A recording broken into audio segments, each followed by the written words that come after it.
আপনারা তো শুধুমাত্র শারীরিকভাবে কিছুটা অক্ষম, আর বিগত 17 বছর তো আমাদের পুরো বাংলাদেশের 18 কোটি মানুষকে পঙ্গু করে রাখা হয়েছে, অর্থনীতিকে পঙ্গু করা হয়েছে, স্বাধীনতাকে পঙ্গু করা হয়েছে। আমাদের মুখ ছিল, আমরা কথা বলতে পারিনি। আজকের এই খুবই ব্যতিক্রমধর্মী, ফ্যান্টাস্টিক, ক্রিয়েটিভ একটি প্রোগ্রাম, অদম্য মেধাবীদের সংবর্ধনা অনুষ্ঠানের প্রিয় সভাপতি, সম্মানিত অতিথিবৃন্দ, আজকের প্রোগ্রামের সবচেয়ে বড় আকর্ষণ ঢাকা বিশ্ববিদ্যালয়, জাহাঙ্গীরনগর বিশ্ববিদ্যালয়, জগন্নাথ বিশ্ববিদ্যালয়, যারা শারীরিকভাবে কিছুটা সক্ষমতার ঘাটতি থাকলেও মেধার দিক থেকে অদম্য বাসনে এগিয়ে গিয়েছেন, তাদের জন্য সংবর্ধনার সে সমস্ত প্রিয় ভাই এবং বোনেরা, সুধীমণ্ডলী, অভিভাবক, শিক্ষক শিক্ষিকা বৃন্দ, আসসালামু আলাইকুম রহমতুল্লাহি ওয়া বারাকাতুহু।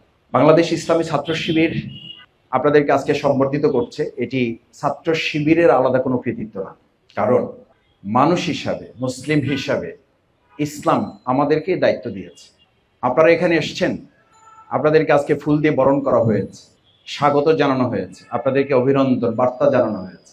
প্রিয়নবী মুহাম্মদ রাসূলুল্লাহ সাল্লাল্লাহু আলাইহি সাল্লামের সামনে আব্দুল্লাহ ইবনে মাকতুম রাদিয়াল্লাহু তাআলা যতবার আসতেন, সামনে আসতেন, ততবার তিনি তাকে স্বাগত জানিয়ে বলতেন, তোমরা সতর্ক থাকো, এই হচ্ছে সেই আব্দুল্লাহ ইবনে মাকতুম যার ব্যাপারে মহান আল্লাহ তাআলা আমাকে সতর্ক করেছেন, সতর্ক থাকতে বলেছেন এবং তার সম্মানের ব্যাপারে আমাকে বিশেষভাবে নজর রাখতে বলেছেন। সুবহানাল্লাহ। শুধু এখানেই শেষ? আপনাদেরকে এই সংবর্ধনা দেওয়া কি শেষ? আপনাদের জন্য প্রিয়নবী মুহাম্মদ রাসূলুল্লাহ সাল্লাল্লাহু আলাইহি সাল্লাম কত সুন্দর বার্তা দিয়েছেন, কত আনন্দের বার্তা দিয়েছেন। যারা দুনিয়ায় আল্লাহর নিয়ামতের কিছুটা ঘাটতির মধ্যে পড়েছেন, আল্লাহ রাসূল সাল্লাল্লাহু আলাইহি সাল্লাম বলেন, আমার দায়িত্ব হচ্ছে, আল্লাহ তাআলা আমাকে দায়িত্ব দিয়েছেন, কাল কিয়ামতে তাদের এই শূন্যতা, ঘাটতি পূরণ করা একমাত্র জান্নাতের মাধ্যমে সম্ভব এবং তাদেরকে জান্নাতে দেওয়া হবে। আমার সম্মানিত ভাই এবং বোনেরা, দ্বিতীয় কথা হচ্ছে, আপনাদের এই মর্যাদা ইসলাম যেভাবে দিয়েছে, একইভাবে আমাদের এই সুন্দর বাংলাদেশ আমরা যদি আপনাদেরকে দিতে পারতাম, পারলাম না কেন?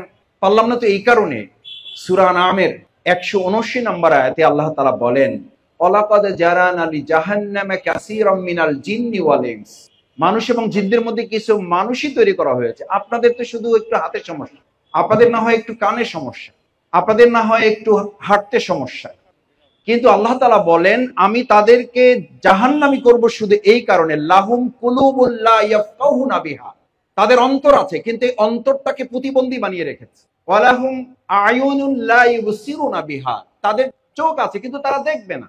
ওয়ালাহুম উজুনুন লা ইয়াসমাউনা বিহা, তাদের কান আছে, তারা শুনবে না। বিগত 16 বছর আপনারা তো শুধুমাত্র শারীরিকভাবে কিছুটা অক্ষম, আর বিগত 17 বছর তো আমাদের পুরো বাংলাদেশের 18 কোটি মানুষকে পঙ্গু করে রাখা হয়েছে, অর্থনীতিকে পঙ্গু করা হয়েছে, স্বাধীনতাকে পঙ্গু করা হয়েছে। আমাদের মুখ ছিল, আমরা কথা বলতে পারিনি। আমাদের স্বাধীনতা ছিল, ফ্রিডম অফ চয়েস ছিল, সেটাকে পঙ্গু করে রাখা হয়েছে, ডিসেবল করে রাখা হয়েছে।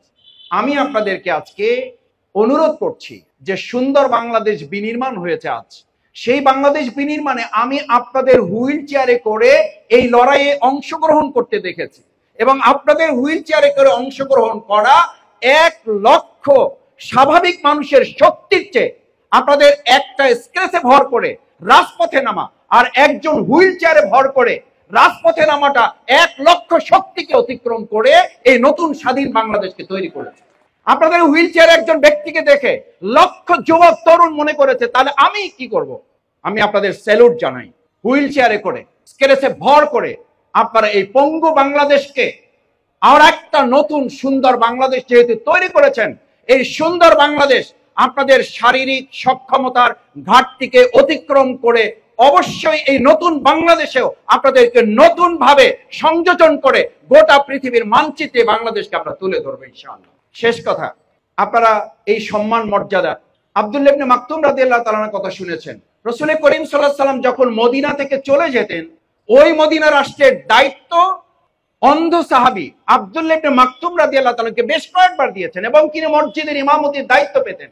জয় ইসলাম অন্ধ সাহাবী আব্দুল্লাহ ইবনে মাকতুম রাদিয়াল্লাহু তাআলাকে গভর্নর নিযুক্ত করেছেন, মদিনার মসজিদের নববীর ইমামের দায়িত্ব দিয়েছেন। আমরা ইসলামী ছাত্র শিবির কথা দিচ্ছি, আপনাদেরকে শুধু সংবর্ধিত ফুল দেওয়া, বক্তব্য দেওয়া শুধু কথা শোনা নয়, আপনাদের বঙ্গভবন, সংসদ ভবন এবং আমাদের বাংলাদেশের প্রত্যেকটি গুরুত্বপূর্ণ জায়গায় আপনাদেরকে নেতৃত্ব দেওয়ার কাতারে সামিল করা হবে। কারণ এটা ছাত্র শিবিরের বক্তব্য নয়, এটা ইসলাম কর্তৃক অর্পিত দায়িত্ব জাতির প্রতি। এই দায়িত্বকে পালন না করলে শুধু দুনিয়ায় জবাবদিহি করতে হবে না, আল্লাহর কাছেও আমাদেরকে জবাবদিহি করতে হবে। আমি আপনাদের কাছে অনুরোধ করতে চাই, সম্মানিত এবং আমার প্রাণপ্রিয় ভাই এবং বোনেরা, আজকে এই সুন্দর বাংলাদেশ বিনির্মাণে আসুন। বাংলাদেশ ইসলামী ছাত্র শিবির আজ আপনাদের নিয়ে আয়োজন করছে। আমাদের আয়োজনের মূল লক্ষ্যই হচ্ছে আমরা যেন একটা সুন্দর বাংলাদেশ বিনির্মাণে আপনাদের কেউ বৈষম্যের কাতারে কেউ ফেলতে না পারে। আমরা তো একটা বৈষম্য মুক্ত বাংলাদেশ তৈরি করতে চেয়েছি, সেটার জন্য সবাই মিলে তো আমরা লড়াই করেছি। সুতরাং সেই বৈষম্য মুক্ত বাংলাদেশে আমার এক বোনকে একটা ওয়াশরুমের জন্য কথা বলতে হবে, এর চেয়ে জাতির আর লজ্জার কিছু থাকতে পারে না। এই লজ্জা থেকে আমরা বাংলাদেশকে মুক্ত করব। সুতরাং সেই বৈষম্য মুক্ত বাংলাদেশে আমাদের এই কলিজার টুকরা ভাই সন্তান তুল্য যারা এখানে এসেছেন, আমার বোনেরা যারা এসেছেন, আমি ইসলামী ছাত্র শিবিরের একজন সাবেক কর্মী হিসাবে কথা দিচ্ছি, বাংলাদেশের এই নতুন স্বাধীন দ্বিতীয় স্বাধীন বাংলাদেশে আপনারা একজন স্বাভাবিক মানুষ হিসাবে সে যা যা অধিকার ভোগ করে, আপনারা এখানে যারা এসেছেন আপনাদের জায়গা থেকে আল্লাহ সুবহানাহু তাআলা আপনাদেরকে যেমন অতিরিক্ত সম্মান মর্যাদা দিয়েছেন, লিকাইলা তাসাউ আলা মা ফাতাকুম ওয়ালা তাফরাহু বিমা আতাকুম, যেন আপনাকে যা হারিয়ে দেওয়া হয়েছে এটাতে আপনার যেন কোনো আফসোস না আসে, এটা আল্লাহর নির্দেশ। আমি শুধু এই অনুরোধ করে কথা শেষ করতে চাই, আমাদের মধ্যে যেন আফসোস কাজ না করে। আবার আমি এখানে সব কিছু আমার আছে, আমার মধ্যে যেন অহংকার কাজ না করে, কারণ এটা আল্লাহ সুবহানাহু তাআলার নির্দেশ, এটা আল্লাহ তাআলার একটা ব্যতিক্রমী ফয়সালা।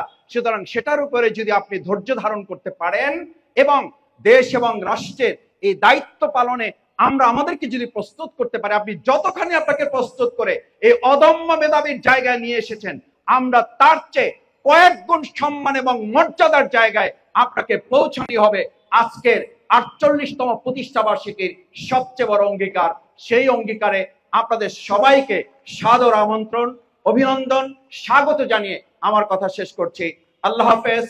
বাংলাদেশ জিন্দাবাদ, বাংলাদেশ ইসলামী ছাত্র শিবির জিন্দাবাদ, অদম্য মেধায় যারা এগিয়ে এসেছেন তাদের জিন্দাবাদ। আসসালামু আলাইকুম ওয়া রাহমাতুল্লাহি ওয়া বারাকাতুহু।